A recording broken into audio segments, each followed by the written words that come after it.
Hello and welcome to Maximum Shania, the first talking book about Shania Twain. It was written by Mark Crampton, incidental music is by Amanda Thompson, and it is read by Holly Plummer Finch.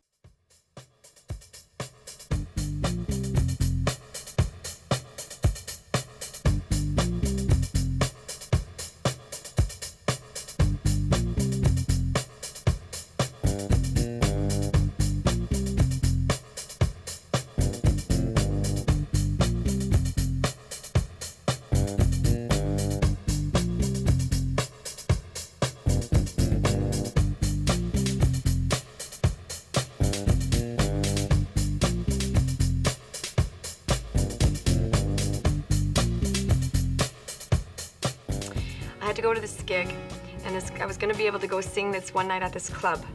But it was a little bit out of town, and it was going to take gas. And my dad didn't have enough gas to get to work the next day if I was going to go to this gig. So my dad said, no. You know, you can't go. So what my mother and I did was we schemed the whole thing. We waited till bedtime, and I snuck out my bedroom window. And her and I went off to the gig. There are very few female music stars who can claim to have cracked the pop music market in such a big way as Shania Twain. From humble beginnings, hers is a story that saw her overcome personal family tragedy and a varied indifference from music critics to step out into the celebrity spotlight as one of today's most revered female superdivas. Emerging in the mid-1990s, Shania Twain's rags to riches story may well be the great North American dream. Over the years, a great deal of hard graft and uncompromising faith has led to Shania's emergence as one of the most prominent forces in the contemporary music world. One of the new generation country singers, she is no stranger to conscience, sizzle, and the woman's prerogative.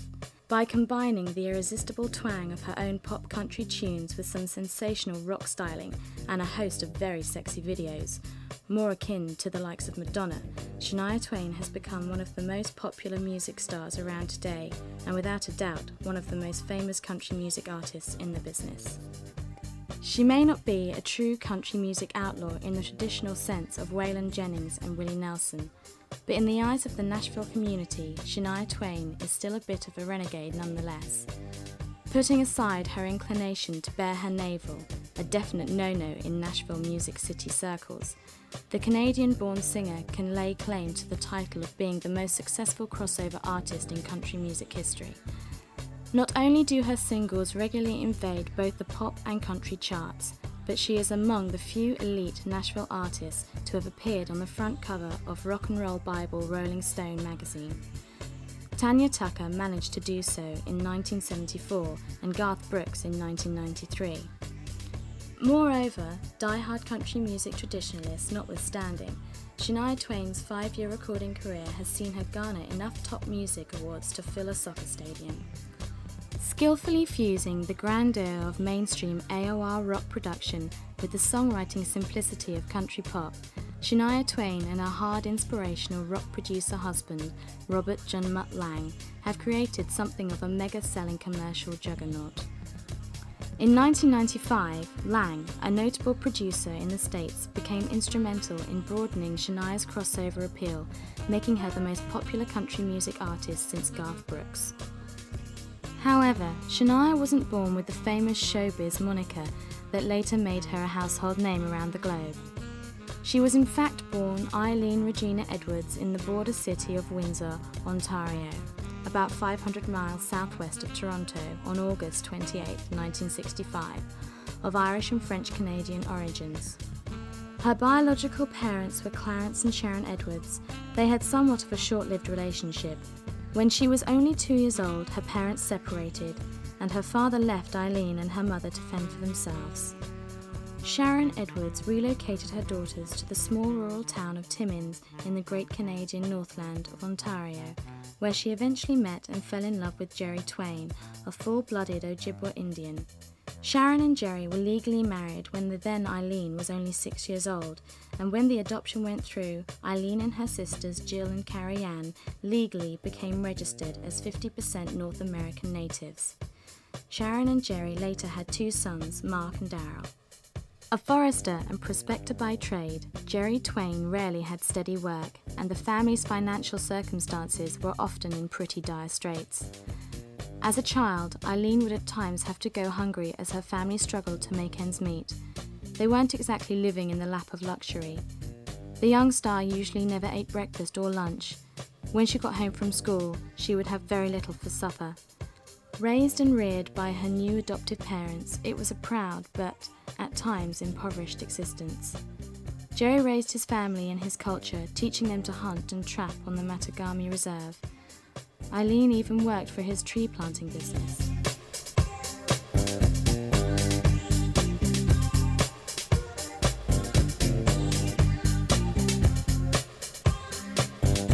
I knew how to use a gun at 8 years old, a rifle and all that sort of thing. Despite these home hardships, the pop country singer has been on the musical path practically since she could walk. Music, or more specifically country music, has always been a part of her life. As a child performer, it was always country music that moved her spirit away from the dirge of daily life. Her parents were fervently enthusiastic about their daughter's obvious gifts and became obsessed with creating a musical career for their child. Eileen's mother absolutely lived for her career. She immediately knew her daughter was talented, and she lived with the hope that her abilities would one day provide Eileen with a chance to do something really special with her life. Eileen's was not the typical upbringing one would expect from living in a rural environment. The second oldest of 5 children, the talented little girl's life was not filled with Barbie dolls and finger paints. In fact, Eileen pretty much missed the pleasantries of childhood, escaping the trials and tribulations of her personal day-to-day life through music. Eileen's family was extremely poor when she was a kid, and her mother was often depressed with 5 children and no food to feed them. But while it may have been a struggle to keep enough food in the cupboards, there was always an abundance of music to listen to in the household. The many different styles of music she was exposed to as a child not only influenced Eileen's vocal style, but, even more so in later years, her songwriting style. Music, if not money, was a constant in the household, and as a toddler, Eileen delighted in listening to the songs of country music legends such as Waylon Jennings, Dolly Parton, Tammy Wynette, and Willie Nelson, as well as those of various pop artists of the day. She also had a keen ear for 1960s and 70s chart sensations like the Mamas and the Papas, the Carpenters, the Supremes, the Jacksons, and Stevie Wonder. At an early age, Eileen was well on her way to becoming a music star as she was encouraged by her parents to sing, write and play music. Pinning much hope on her daughter's talents, Sharon encouraged Eileen's aspirations throughout her high school years. She showed promise as a singer, even as a preschooler when at a first grade show she sang a version of the country classic Country Roads by John Denver. As a child, Eileen soon learned to play guitar and would often retreat to the solitude of her bedroom where she would spend hours holed up practicing licks until her fingers ached. Early on in her musical development, her parents pushed her on stage, making her perform frequently around their little town. Often, Eileen would be aroused from sleep by her parents, pulled out of bed around 1 in the morning and taken to sing at local bars, since as a child she could only appear in the clubs after they had stopped serving alcohol. Here, the child prodigy would get up and sing a few songs with the house band. Before she knew it, Eileen was actually performing gigs professionally. In addition to bars, the young singer was soon being shuttled by her parents to radio and TV studios, community centres and senior citizens' homes, just about everywhere they could get her booked. In hindsight, without this parental pressure, today's Shania Twain would most likely still be singing and composing songs in her bedroom.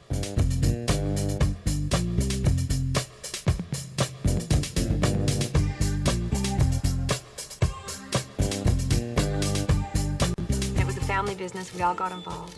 I would get out there and work in the bush with him for 4 or 5 months out of the year. We would plant trees, a very tough job. Very physical, very hard. No showering, nothing fragrant. I mean, you couldn't use shampoo. Even when you washed, it had to be just water. And usually, I mean, you just go wash in the lake or something like that. Oddly enough, the singer has never met her biological father, since, as far as she is concerned, Jerry Twain was the only true father she ever knew. Along with pursuing music, Eileen spent many a summer working with her stepfather as a foreman of a 12-man reforestation crew in the Canadian bush. whereby at the age of 17 the petite singer had learned to forcefully wield and axe and handle a chainsaw as well as any man twice her size. The isolation in the forest, where she would live for months with her colleagues with only basic provisions, also provided the perfect backdrop against which she could be at one with nature. It was so secluded that she didn't dare to put any fragrance on. This meant no soap and definitely no perfume, otherwise the mosquitoes would have eaten her alive. Being so alone, Eileen would sit in the forest with her dog, chill out with a guitar and just write song after song. But life still wasn't that simple. The fledgling singer-songwriter still had to earn her keep and divided her time between working at McDonald's, helping her father in the long hot summers, and fronting top 40 cover bands in the winter. Upon graduating from high school, she headed to Toronto to pursue music more seriously. Her delicate physical appearance belies a tough survivor. That inner strength was put to the ultimate test when in 1987, both her parents, Sharon and Jerry Twain, were tragically killed in an automobile crash. In a strange sort of way, this unfortunate incident propelled the young artist even further into her musical career.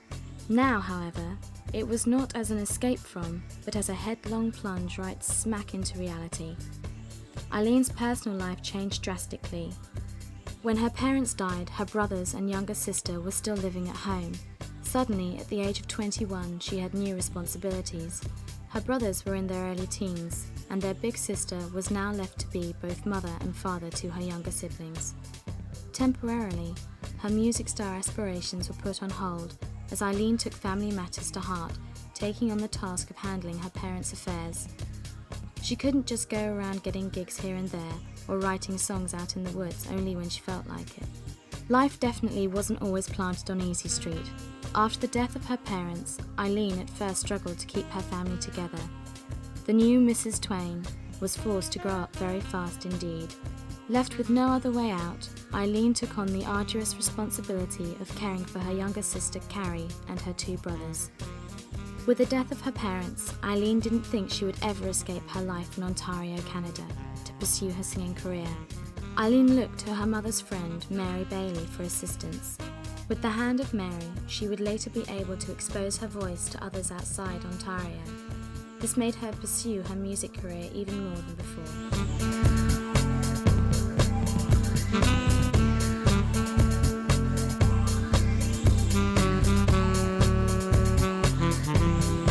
I was, during my whole teen years, doing whatever the clubs paid us to do. So if they wanted us to be, if they were hiring rock bands that summer, then I would be in a rock band. If they were hiring top 40 bands, then I would be in a top 40 band that summer.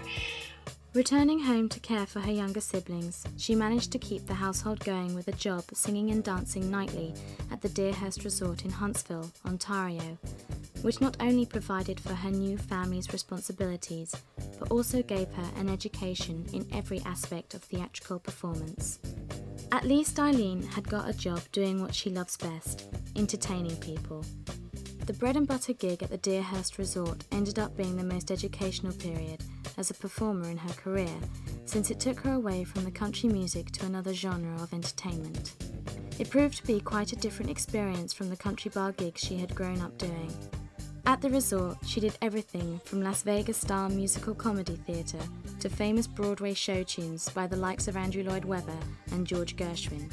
This experience of combining music with theatrical performance helped her develop a feel for showmanship that would later be put to good use. With the money she earned at the resort, Eileen was able to pay the bills and keep food on the family table. She later got a mortgage on a house, bought a family truck, and settled the family down. About 3 years down the line, one by one, her siblings got on their feet to begin lives of their own and went their own separate ways, lightening the load of her adoptive parental responsibilities. It was now 1990, and she was once again out on her own. When her brothers and sisters left home, Eileen was exhausted and felt like a 45-year-old woman whose kids had gone away to college. She was once again free and had her whole life to live again. There was to be no more cooking and cleaning, no excess bills to fork out for, no more school meetings, and no more driving her kid brothers and sister to teen dances and school fairs. At last, Eileen had time on her hands to further her musical career. Now was her moment of glory, so with determination and some help from her friends, she decided to pack the goods and go for it.